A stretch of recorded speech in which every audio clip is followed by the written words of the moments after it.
चलो चालू करते हैं। क्या नाम है चैप्टर का? Triangle and its properties. Triangle क्या होता है ये बात करी थी हमने कल, है ना? बेटा शांत हो जाओ। इशिका चुप हो जाओ। ट्राइंगल एंड इट्स प्रॉपर्टीज है, ठीक है। ट्राइंगल क्या होता है ये बात कल करी थी, ठीक है। क्या कर रहा है भाई? छोड़ दे पेन को, कॉपी बंद कर दो।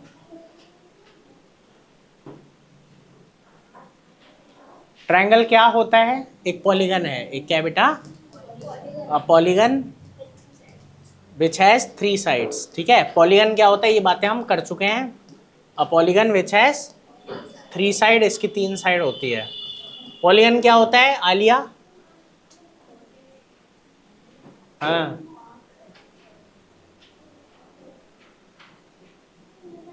कल कॉपी में लिखवा के भेजा था तुम्हें, देखो।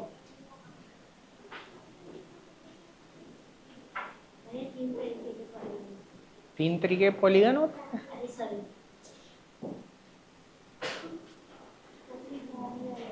तुमने लिखा ही नहीं।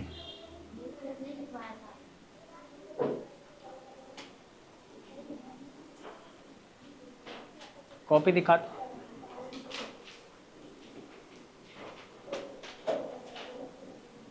पॉलिनोमियल के बारे में कुछ नहीं लिखवाया, बताया था।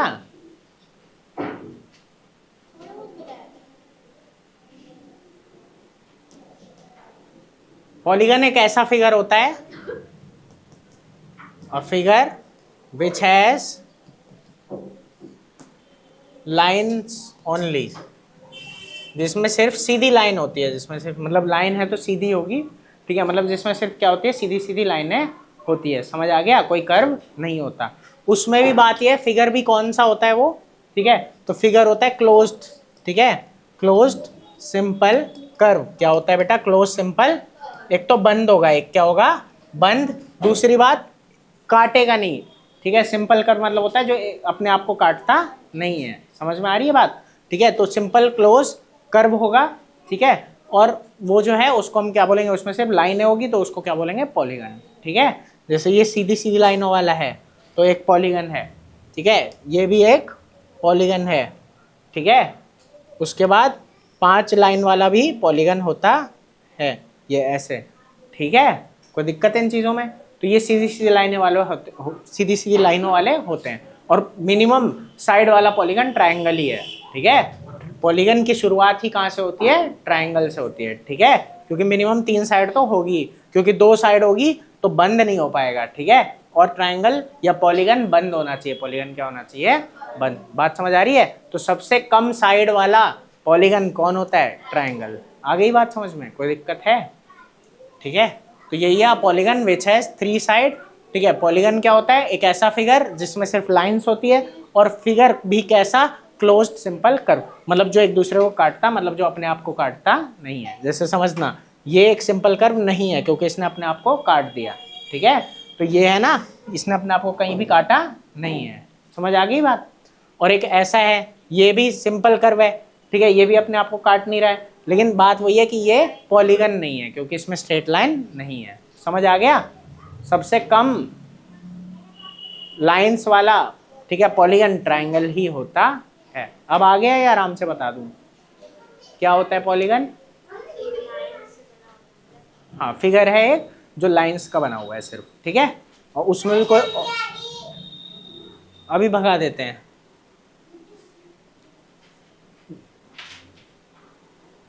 फिगर भी कौन सा बेटा? क्लोज सिंपल कर्व, ठीक है। मतलब अपने आप को काटता नहीं है, ठीक है। समझ आ गई बात? ट्रायंगल क्या है ये अच्छे से पता लग गया सबको? भाई तेरे को पता लग रहा है? ठीक है। अब ट्रायंगल की प्रॉपर्टीज से पहले इसके टाइप्स के बारे में बात कर लेते हैं, ठीक है। कि टाइप्स ऑफ ट्रायंगल क्या क्या होते हैं, ठीक है। तो ये 2 बेसिस पे बांटा गया है, ठीक है। एक है on the basis of angle. किस बेसिस पे बेटा? एंगल के बेसिस पे। और एक होता है on the basis of sides, बिल्कुल। तीन इस पे हैं, तीन इस पे हैं, ठीक है। तो यहां पे क्या क्या आता है एंगल में, एक होता है एक्यूट, ठीक है, एक होता है ऑब्ट्यूज और एक होता है राइट ट्रायंगल, ठीक है।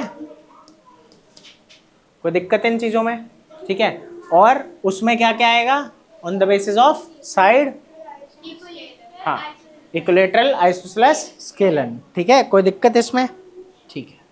और इनमें पूरा पूरा ना यही लिखा होता है कि एक्यूट एंगल्ड ट्रायंगल, ठीक है, ये एंगल्ड लगा हुआ होता है, राइट एंगल, ठीक है। कोई दिक्कत है इस चीज में।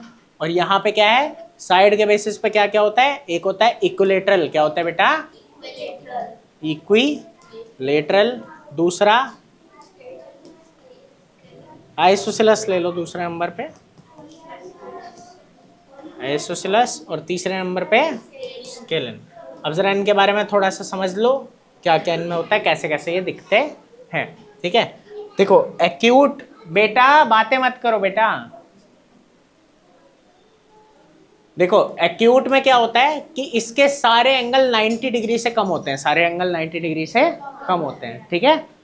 एक ऐसा ट्रायंगल है जिसमें all angles are less than 90 degree, सभी एंगल लेस देन 90 डिग्री है। समझ में आ रही है बात, जैसे एक जो तुम सिंपल देखते हो, ठीक है, ट्रायंगल, वो है ये, समझ आई बात।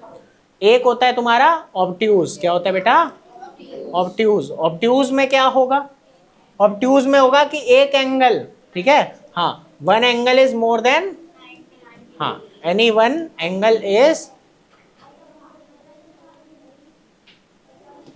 इज मोर देन 90, ठीक है, 90 डिग्री से बड़ा है। और ये ऑब्ट्यूज एंगल कैसा, ट्रायंगल कैसा दिखेगा तुमको, ऑब्ट्यूज कुछ ऐसा दिखता है, ये इस तरीके से, ठीक है। यहाँ पे बन रहा है इसका एंगल, ठीक है, जो कि 90 डिग्री से बड़ा है, तो ऐसा दिखता है ये। समझ में आ रही है बात, कोई दिक्कत। अभी इससे रिलेटेड एक बात और बताऊंगा, ठीक है, थोड़ा रुको बताते हैं। इसके बाद क्या आता है तुम्हारे पास, राइट एंगल। राइट एंगल में क्या होगा, 90 डिग्री बनता है, क्या बनता है बेटा, तो ये कुछ ऐसा दिखता है, बिल्कुल सीधा होगा ये ऐसे, ठीक है। इसमें क्या है, ये इधर को गया, इसमें क्या है, ऐसे बनेगा, इसमें क्या है, एकदम सीधा, ठीक है। बात समझ में आ गई, कोई दिक्कत इतने में, आ रहा है समझ में, आगे देखो, एक मिनट रुको आते हैं।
क्या कह रहा था मैं, ये इतना आ गया ना समझ में।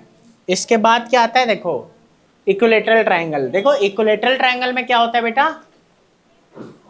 इक्विलैटरल में तीनों साइडें बराबर होती है ना, तीनों साइड्स क्या होती है, बराबर, ठीक है। ऑल साइड्स आर इक्वल, क्या बोलोगे, ऑल साइड्स आर इक्वल, ठीक है। इतनी बात समझ में आ रही है, सभी साइड्स बराबर होती हैं, ठीक है, और सभी एंगल्स भी बराबर होते हैं।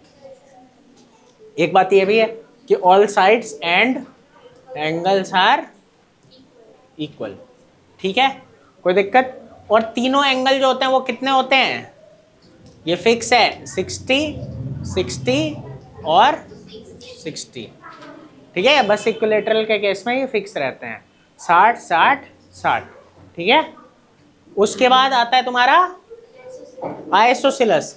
देखो आइसोसेलेस में क्या है, वहां 3 बराबर है, यहाँ 2 बराबर हो जाएंगे, ठीक है, तो ये है आइसोसेलेस।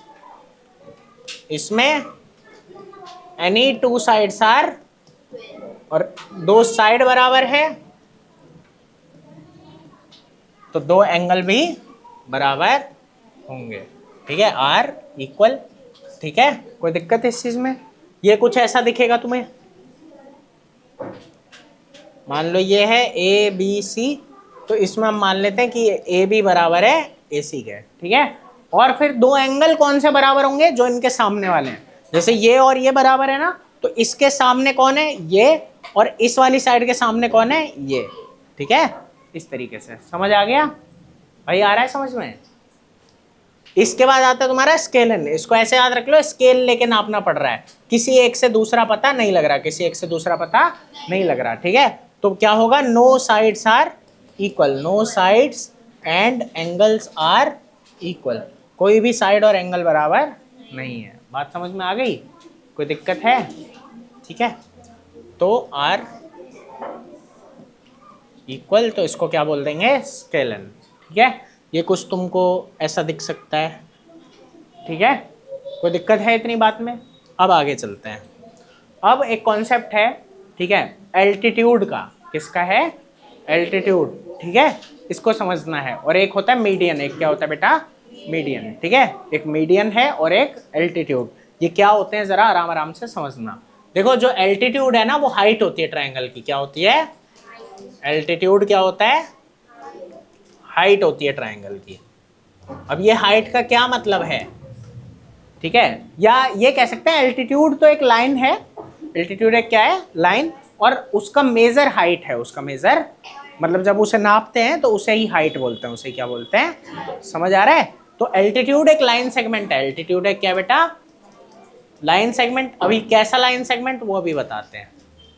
जो एक कोने से, एक वर्टेक्स से, ठीक है, दूसरे जो सामने लाइन है उस तक परपेंडिकुलर हो, उस तरफ क्या हो, ठीक है। जैसे देखो आराम आराम से, मान लो एक ट्रायंगल आपके सामने बनाते हैं, ये ट्रायंगल है, ठीक है। अब क्या करेंगे इसमें ट्रायंगल में कि इस पॉइंट से, मान लो इसे नाम देते हैं ए बी सी। क्या नाम दे देंगे बेटा? ए बी सी, ठीक है। तो इस पॉइंट से, या चलो ट्रायंगल ना थोड़ा और अलग बना देते हैं ताकि समझ में आ जाए।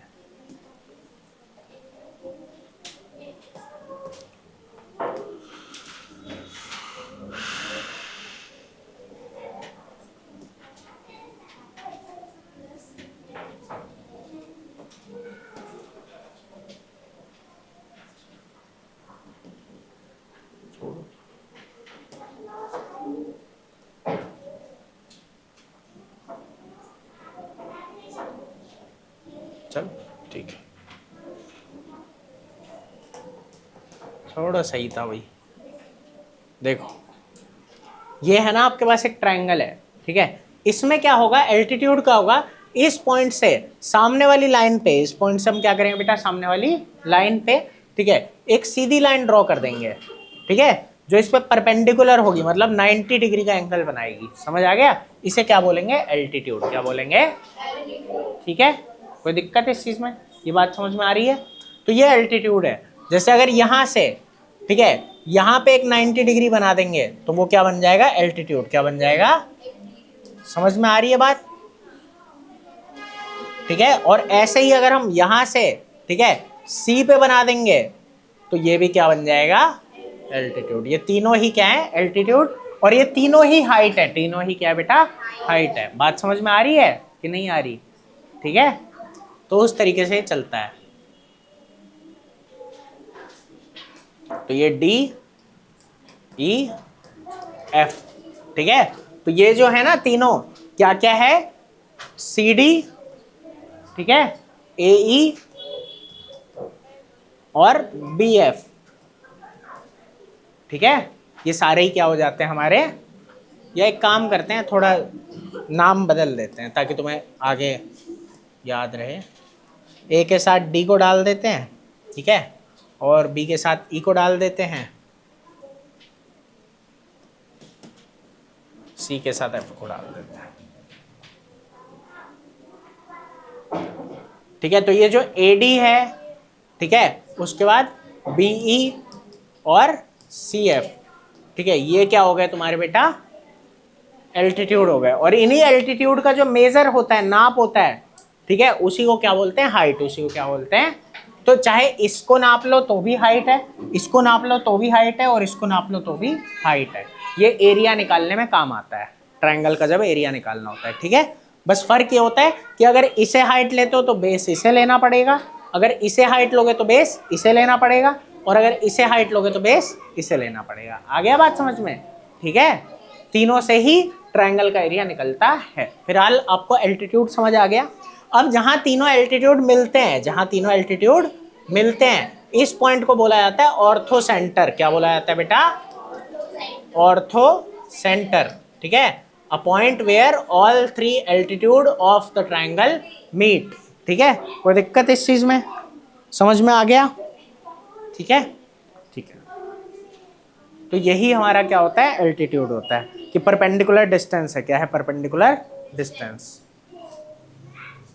चलो ठीक है, अब आगे चलते हैं मीडियन की तरफ। क्या आता है बेटा, मीडियन।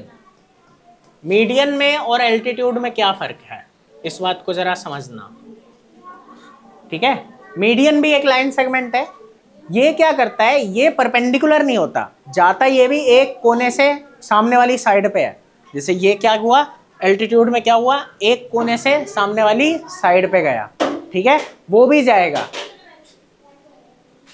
छोड़ो पढ़ो, लेकिन वो कहाँ जाएगा, वो जाएगा सामने वाली साइड के मिड पॉइंट पे, सामने वाली साइड के, है ना, उसके बीचों बीच। ये तो सीधा जाता है, बीच में पड़ा नहीं पड़ा उससे कोई मतलब नहीं है, ठीक है। लेकिन जो ये है मीडियन है, ये कहाँ जाएगा, सामने वाली साइड के बीचों बीच, सेंटर में। समझ आ गया। तो ये किन दो पॉइंटों को जोड़ता है, वर्टेक्स को और सामने वाली साइड के मिड पॉइंट को, सामने वाली साइड के। समझ आ गया। तो बोलोगे line segment joining a vertex and the mid point of the side opposite to that vertex. समझ आ गई बात, क्या बोल रहे हैं। मान लो एक ट्रायंगल यहां बनाते हैं, ऐसा ट्रायंगल है, ठीक है। इस केस में क्या होगा कि यहां से इसके मिड पॉइंट पे नाम देते हैं ए बी सी, ठीक है। तो यहां से इसके मिड पॉइंट पे जाएगा, बीचों बीच, सीधा नहीं जाएगा। सीधा जाता तो क्या होता है, एल्टीट्यूड। मिड पॉइंट पे जा रहा है तो क्या होगा, ठीक है। तो यहां क्या होगा, मान लो इसको नाम दे देते हैं डी, या चलो एम दे देते हैं, एम नाम दे दिया, ठीक है। तो ये क्या होगा, बी एम और एम सी क्या हो जाएगा, बराबर। आई बात समझ। ऐसे अगर यहां से जाएगा, और एक मीडियन की बात और है, मीडियन में क्या होता है कि मीडियन जो है वो ट्रायंगल को दो बराबर हिस्सों में बांट देता है। एक मीडियन ट्रायंगल को दो बराबर हिस्सों में बांट देता है। समझ आ रहा है बेटा, क्योंकि सेंटर में आया ना, तो ये और ये क्या हो गया, बराबर हो गया, ए बी एम और ए सी एम। समझ आया, ये बराबर दो हिस्से हो गए ट्रायंगल के, ठीक है। आ रही है बात समझ में, कोई दिक्कत तो नहीं है। आगे देखो, अब ऐसे ही यहां से जब जाएगा, बी से जब जाएगा, ठीक है, तो इसके मिड पॉइंट पे आएगा, ठीक है। तो ये है, इस तरीके से आ गया। समझ में आई बात, कोई दिक्कत। और जब यहां से जाएगा तो इसके मिड पॉइंट से जाएगा, ठीक है, कोई दिक्कत। तो एम एन ओ, ठीक है, इस तरीके से। तो यहां क्या हो गया, ए एम बी एन और सी ओ, ठीक है। ये सारे क्या हो गए, मीडियन हो गए। इतनी बात आ गई समझ में। अब एक बात और समझो कि जहां ये मिलते हैं, ठीक है, इस पॉइंट को बोलते हैं सेंट्रोइड। क्या बोलते हैं, सेंट्रोइड। सेंट्रोइड के बारे में मजे की कहानियां है कुछ, देखना पहले, ठीक है, कि सेंट्रोइड क्या करता है। सेंट्रोइड मीडियन को 2:1 के रेशो में बांट देता है। किस रेशो में बांटता है, जैसे यहां है ना, तो अब ये क्या हो गया, मान लो इसको नाम दे देते हैं P। क्या दे देते हैं, P। तो ये जो AP और PM का रेशो है, ये क्या हो जाएगा, 2:1 का। आई बात समझ में कि नहीं आई, ठीक है। ऐसे ही BP और PN का रेशो क्या हो जाएगा, 2:1। ऐसे ये क्या हो जाएगा, 2:1। बात समझ में आ रही है। तो ये 2:1 में क्या करता है, बांट देता है, ठीक है। फिलहाल वैसे ये प्रॉपर्टी आपके सिलेबस में नहीं है काम की अभी, लेकिन बता दिया ऐसे ही, ठीक है। बाकी ये समझ आ गया, सेंट्रोइड ऑर्थो सेंटर समझ में आ गया। और एक बात और याद रखना, ये तीनों मीडियन एक ट्रायंगल को 6 बराबर हिस्सों में बांट देते हैं। कितने बराबर हिस्सों में बांट देते हैं, 6, ठीक है। एक मीडियन कितने में बांटता है, 2 में, ठीक है। और तीनों जब आ जाते हैं तो कितने में बट जाता है, 6। ठीक है, मतलब ये एरिया ये एरिया ये एरिया ये एरिया ये एरिया और ये एरिया, ये सब क्या है, बराबर। आ गई बात समझ में? तो साइड बट मतलब सॉरी मीडियन बटता है 2:1 में सेंट्रॉइड से, समझ आ रही है बात? और ट्राइंगल कितने पार्ट में बट गया, 6 बराबर हिस्सों में बट गया। ठीक है, इतने में तो कोई दिक्कत नहीं है। ठीक है, इसके बाद छोटी छोटी कुछ और बातें हैं, ठीक है, वो बताते हैं। पहले ये बातें समझ में आ गई ना, एल्टीट्यूड क्या होता है, ठीक है, ये तुम्हारा जो है मीडियन क्या होता है, ये सब इसमें तो कोई दिक्कत नहीं है अब। ठीक है, इसके बाद जो है ना एक कहानी है। अच्छा ये देख लो जरा कि अगर ना हमारे पास ट्राइंगल है, कौन सा ट्राइंगल है, मान लो ये कौन सा ट्राइंगल है, ऑब्ट्यूज। ठीक है, ये याद रखना, अगर आपको ऑब्ट्यूज का क्या चाहिए, एल्टीट्यूड चाहिए, क्या चाहिए, तो इसका एल्टीट्यूड इसके बाहर होता है। इसका एल्टीट्यूड क्या होता है इसके, क्योंकि देखो यहां से आप परपेंडिकुलर तो बना नहीं पाओगे, यहां से क्या आप परपेंडिकुलर बना पाओगे, नहीं बना पाओगे। तो यहाँ पे ऐसे एल्टीट्यूड आता है कि हम इसको एक्सटेंड करते हैं, क्या करते हैं, एक्सटेंड, और फिर यहाँ से इस तरीके से, समझ आया? तो ये एल्टीट्यूड है, ये जो OA है ये क्या हो गया, समझ में आ रही है बात, कोई दिक्कत? तो इसका एक बाहर भी ये चीज है। ठीक है, कोई दिक्कत? ठीक है भाई, इसका एल्टीट्यूड बाहर की तरफ है। अरे बेटा तुमने पूरा जो बेंच ऐसे घेर लिया है, तुम्हें 100 बार ये बात समझाई है ना मैंने कि जगह खाली छोड़ दिया करो। ये क्या है, ये अंदर हो जाओ।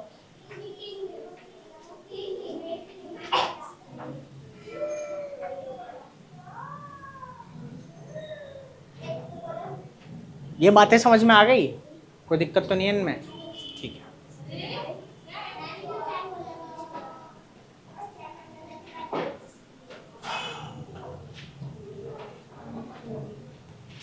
ठीक है। अब एक और चीज आती है छोटी सी, ठीक है, जिसको क्या बोलते हैं, पाइथागोरस थ्योरम, वो भी बता देते हैं। ठीक है, इतने में तो दिक्कत नहीं है। अच्छा एक चीज है, एक प्रॉपर्टी है, पहले वो समझ लो। पाइथागोरस थ्योरम मैं अगली क्लास में समझा दूंगा, बस अगली क्लास लास्ट होगी। ठीक है, कल फ्राइडे है, चलो नहीं कल तो करोगे ना फिर एक्स्ट्रा, या कल ही बता देंगे, छोड़ो, फिर सैटरडे संडे को एक्सरसाइज कर लेना। ठीक है, देखो देखो प्रॉपर्टी ये है ना कि जब एक ट्रायंगल हम लेते हैं तो उसमें ना एक फिक्स बात है कि दो साइड का जो सम होता है, दो साइड का जो सम होता है, मान लो ये है x, ये है y और ये है z, तो जो दो साइड्स का सम होता है वो हमेशा तीसरी से क्या होगा, ज्यादा होगा। आई बात समझ में कि नहीं? दो साइड का सम कभी भी तीसरी से छोटा नहीं आएगा, बड़ा आएगा। समझ आ गया? कोई दिक्कत है इस चीज में? जैसे x और y को जोड़ा तो वो z से बड़ा आएगा, ठीक है, y और z को जोड़ोगे तो वो x से बड़ा आएगा। तो ऐसे क्वेश्चन आते हैं, तुम्हें 3 मेजर दे देगा और बोलेगा क्या इनसे ट्रायंगल बना सकते हो, तो चेक करो कि क्या किन्हीं दो को जोड़ के कहीं छोटा तो नहीं आ रहा तीसरे से, और अगर ऐसा आ रहा है तो उस केस में ट्रायंगल नहीं बन पाएगा। आया? दो को जोड़ के तीसरे से बड़ा ही आना चाहिए। ठीक है, जैसे अब अगर x और z को जोड़ देंगे, ठीक है, तो वो y से बड़ा ही आएगा। आई बात समझ? तो एक प्रॉपर्टी तो ये है, ठीक है, और एक प्रॉपर्टी क्या है कि जो डिफरेंस होता है, जो क्या होता है, डिफरेंस, वो छोटा होता है। वो क्या होता है, छोटा। सम बड़ा होता है, सम क्या होता है, बड़ा, और डिफरेंस क्या होता है, छोटा। समझ आ रही है बात? सम बड़ा होता है, डिफरेंस छोटा होता है। ठीक है, जैसे मैं कह रहा हूं x माइनस वाई, तो x में से y माइनस करोगे, जो दो भी डिफरेंस आ रहा है वो z से क्या होगा, छोटा होगा। आई बात समझ कि नहीं? ऐसे ही y माइनस जेड जो होगा वो क्या होगा, x से छोटा, और x माइनस जेड जो होगा वो क्या होगा, y से छोटा। समझ में आया? कोई दिक्कत है? ठीक है, तो दो को सम करके बड़ा आता है, डिफरेंस करके छोटा आता है। ठीक है,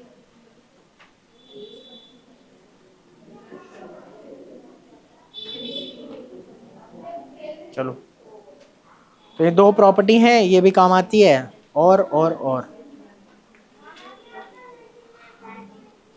बस इसके बाद तुम्हारा जो है ना पाइथागोरस थ्योरम है, बस चैप्टर खत्म हो जाएगा। पढ़ा ही देता हूँ, हटाओ। कल का भी क्या चक्कर करना, पढ़ लो, कोई बात नहीं। देखो देखो, एक तो ये होता है कि एक ट्राइंगल जैसे है तुम्हारे पास, तो उसके तीनों एंगल्स का सम, उसके तीनों एंगल्स का सम क्या होता है, 180 डिग्री। क्या होता है बेटा? ठीक है, ये बात याद रहेगी, कोई दिक्कत है इस चीज में? ठीक है, तो ये है एक तो बात कि एक ट्राइंगल के, ठीक है, सभी एंगल्स का सम क्या होता है, 180। इसको क्या बोला गया है, एंगल सम प्रॉपर्टी। क्या बोलते हैं? Angle sum property. ठीक है, कि जो भी ट्राइंगल के तीनों एंगल है उनका सम क्या आएगा, 180 डिग्री आएगा। इतने में कोई दिक्कत? ठीक है, एक बात और है, एक्सटीरियर एंगल क्या होता है? देखो, जब हम एक ट्राइंगल लेते हैं, जब हम क्या लेते हैं बेटा, ट्राइंगल, तो एक्सटीरियर बोलते हैं कि अगर किसी भी एक साइड को बढ़ा दो, किसी भी एक साइड को बढ़ा दो, तो ये एक्सटीरियर है। ये क्या है? मान लो ये ए है, ये बी है, ये सी है, और ये क्या हो गया, डी। तो एक ये प्रॉपर्टी होती है कि डी बराबर क्या होगा, ए प्लस बी। डी बराबर क्या होगा, ए प्लस बी। मतलब जो एक्सटीरियर होता है ना, वो अंदर वाले अपोजिट के जो दो हैं उनका सम होता है। उनका क्या होता है?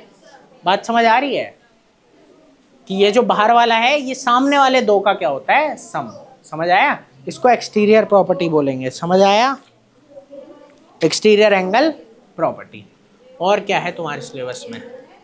Exterior angle property, Pythagoras theorem है। चलो पाइथागोरस थ्योरम कल के लिए छोड़ देते हैं बस, बाकी सब हो गया। या 10 मिनट लगेगा, मैं बता देता हूँ आराम से, जाने। एक्सटीरियर एंगल प्रॉपर्टी समझ आ गई? अभी तक जितना पढ़ा है सब समझ में आ गया ना? तुझे आ गया भाई? तुझे आ गया? ये डी क्यों होगा इसके बराबर, ये पता लगा सार्थक? ये इसलिए होगा, देख, ए बी और सी को मिला के भी 180 आता है। अगर मैं कहूँ ए प्लस बी प्लस सी बराबर क्या है, 180 डिग्री। ठीक है, और ये एक लाइन पे दो एंगल है, जब एक लाइन पे दो एंगल होते हैं तो उनका सम भी क्या आता है, 180। तो सी प्लस डी क्या आ रहा है, 180 डिग्री। तो यहाँ भी सी है, यहाँ भी सी है, तो यहाँ डी है और यहाँ ए प्लस बी, तो ये दोनों क्या हो गए, बराबर। आया समझ में बेटा? आ गया समझ में? कोई दिक्कत तो नहीं है इतने में? ठीक है, आगे देखो। अब रह गया लास्ट पाइथागोरस थ्योरम। ठीक है, इतना ही था चैप्टर। ठीक है, और कुछ नहीं है इस चैप्टर में, ट्राइंगल एंड इट्स प्रॉपर्टीज। बस पाइथागोरस थ्योरम को समझ लो, थोड़ा अच्छे से समझना, काम आएगा, याद रखना। बेटा तुमसे शांत नहीं रह जाता ना?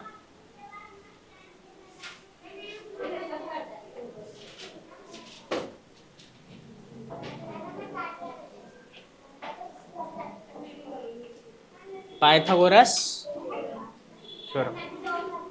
ठीक है, पाइथागोरस थ्योरम में क्या होता है, एक राइट एंगल ट्राइंगल होता है। क्या होता है बेटा, एक। ठीक है, जरा राइट एंगल ट्राइंगल को समझना पहले, कि आपके पास एक क्या है बेटा, राइट एंगल ट्राइंगल है।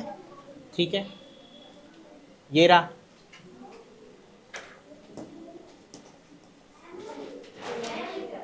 ये एक राइट एंगल ट्राइंगल है। ठीक है, इसमें क्या हो रहा है, मान लो इसे नाम दे देते हैं ए बी और सी। ठीक है, यहाँ पे 90 डिग्री बन रहा है। क्या बन रहा है? ठीक है, देखो जो इसके सामने वाला होता है, 90 के सामने वाला, इसको बोलते हैं हाइपोटेन्यूज। क्या बोलते हैं? हाइपोटेन्यूज बोलते हैं। ठीक है,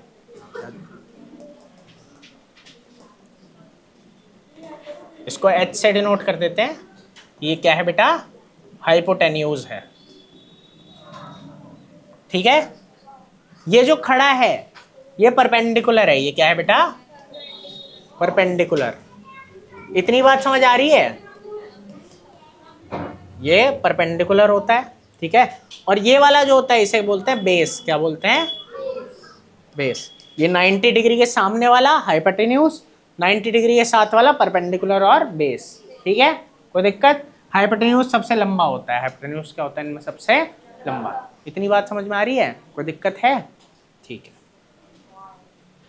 अब आगे समझो कि पाइथागोरस थ्योरम क्या कहता है। पाइथागोरस थ्योरम सिर्फ इतना है, ठीक है, कि हाइपोटेन्यूज जो है ना उसका स्क्वायर, हाइपोटेन्यूज का स्क्वायर बराबर होता है परपेंडिकुलर के स्क्वायर प्लस बेस के स्क्वायर के। परपेंडिकुलर के स्क्वायर प्लस किस किस को इतनी बात समझ आ गई? कभी कोई पूछेगा पाइथागोरस थ्योरम क्या है तो क्या बोलना है कि एक राइट एंगल ट्राइंगल में हाइपोटेन्यूज का स्क्वायर बराबर होता है परपेंडिकुलर के स्क्वायर प्लस बेस के स्क्वायर के। हो गई इतनी बात याद? इतना तो बोल लोगे। कैसे वो अभी समझा रहा हूँ, ठीक है, कि कैसे होता है वो अभी समझा रहा हूँ। देखो मान लो मैं कह रहा हूँ एक राइट एंगल ट्राइंगल है, ठीक है, एक क्या है बेटा, राइट एंगल ट्राइंगल, ठीक है, बना देते हैं राइट एंगल ट्राइंगल। ये रहा एक राइट एंगल ट्राइंगल है तुम्हारे सामने, ठीक है। अगर मैं कहूँ ये है ए, ये है बी और ये है सी, ठीक है, मैं कह रहा हूँ ये 3 है, ये 4 है और ये 5 है, ठीक है, ये 3 है, ये 4 है और ये 5 है। तो इसमें ना तुम एक चीज देख पाओगे, वो चीज क्या है, वो बात क्या है कि देखो 5 का जो स्क्वायर है, हाइपोटेन्यूज है ना 5, तो जो 5 का स्क्वायर है वो बराबर होता है 3 के स्क्वायर प्लस 4 के स्क्वायर के। किस किस के? बात समझ आ रही है? तुझे नहीं आ रही भाई तो हाथ क्यों नहीं उठा रहा है? ये भी ठीक है। देखो 5 का स्क्वायर कितना होता है? 25। 3 का स्क्वायर क्या होता है? 9 होता है ना भाई, 3 का स्क्वायर 9। स्क्वायर का मतलब नहीं, स्क्वायर का मतलब होता है इसको इसी से मल्टीप्लाई करना है। इसको जैसे 3 का स्क्वायर है ना बेटा, मतलब 3 3 जा 9, ठीक है। 4 का स्क्वायर मतलब 4 4 जा, अरे मत बोलना भाई, ज्यादा आता है तो आ जाए यहाँ, उसको नहीं आ रहा रुक जा। 4 का स्क्वायर क्या होगा? होगा ना डेविड? मना किस बात पे कर रहा है तू?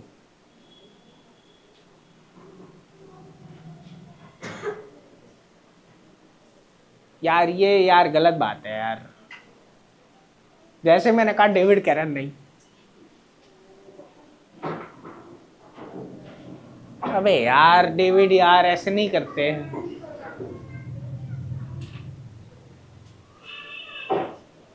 रुक जाते हैं एक सेकंड, ऐसे में तो हो लिया, पढ़ा लिया।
हाँ तो पाइथागोरस थ्योरम यही है कि h का स्क्वायर बराबर है p square plus b square के।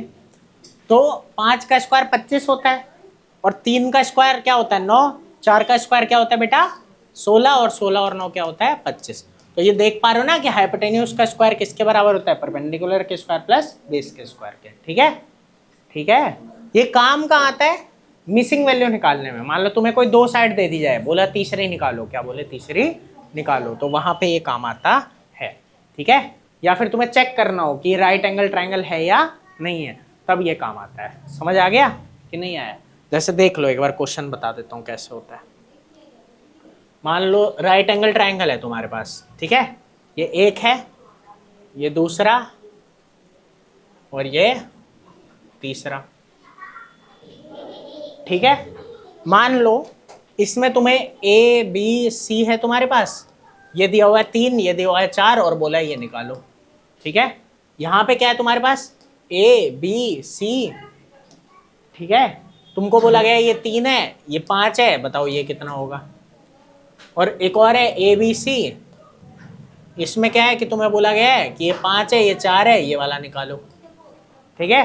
तीनों आप पाइथागोरस थ्योरम से ही सॉल्व करोगे, ठीक है। कैसे होगा वो देख लो, ठीक है। और इसी के साथ चैप्टर क्लोज, ठीक है, देख लो आराम से। और ये भेज दूंगा मैं ग्रुप पे, ठीक है, वहीं नोट कर लेना। तुम नोट करने बैठोगे 1 घंटा लग जाएगा। तुम लोगों को फॉर्मूले याद हो गए सबको, 8th वालों? अभी सुनता हूँ भाई, आगे नहीं पढ़ाऊंगा जब तक सुनाओगे नहीं। हाँ देखो, तुम्हें यहाँ पे क्या निकालना है, ए सी का निकालना है।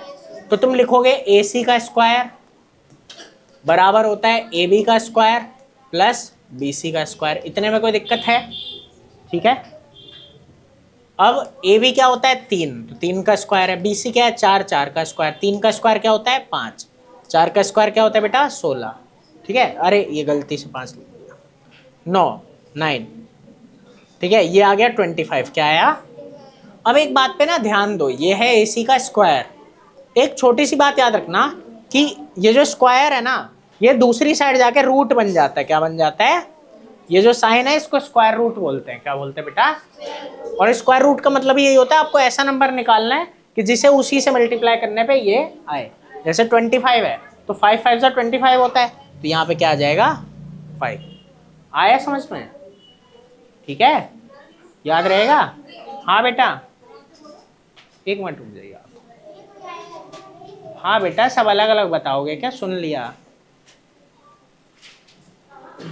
ये देखो एक बार, जैसे ये वाला है इसमें, ठीक है। डेविड पढ़ ले बेटा। ये देखो ए सी का स्क्वायर है, ठीक है, बराबर क्या होता है ए बी का स्क्वायर प्लस बी सी का स्क्वायर। यहाँ पे तुम्हें क्या चाहिए? बी सी चाहिए, ठीक है, बी सी आएगा। तो देखो बी सी का स्क्वायर क्या हो जाएगा, ये ए बी वहां चला जाएगा ना माइनस में, तो ये हो जाएगा ए सी का स्क्वायर माइनस ए बी का स्क्वायर। कोई दिक्कत है इस चीज में? ए सी कितना है 5 का स्क्वायर माइनस 3 का स्क्वायर, 5 का स्क्वायर 25, 3 का स्क्वायर 9, तो ये कितना आ गया 16, ठीक है। तो बी सी बराबर क्या हो जाएगा √16, ठीक है। तो बी सी बराबर 4। कोई दिक्कत है इस चीज में? ऐसे ही सेम ये होगा, जैसे तुमको क्या चाहिए ए बी, तो वही बात पड़ जाती है कि ए बी क्या होगा ए सी का स्क्वायर माइनस, हमें क्या चाहिए ए बी का स्क्वायर क्या हो जाएगा फिर ए सी का स्क्वायर माइनस बी सी का स्क्वायर, ठीक है। तो 5 स्क्वायर माइनस 4 स्क्वायर, 25 माइनस 16, ये आ गया 9। ये है ए बी का स्क्वायर, तो ए बी बराबर √9, तो ए बी बराबर 3। कोई दिक्कत है इस चीज़ में? समझ आ गया पूरा चैप्टर? बस यही है, ठीक है। यही था ट्रायंगल एंड इट्स प्रॉपर्टीज, ठीक है। तो अच्छे से पढ़ लेना, सारे क्वेश्चन कर लेना। सैटरडे संडे का टाइम है तुम्हारे पास पूरा, ठीक है। बस आज के लिए इतना ही। हाँ सॉरी।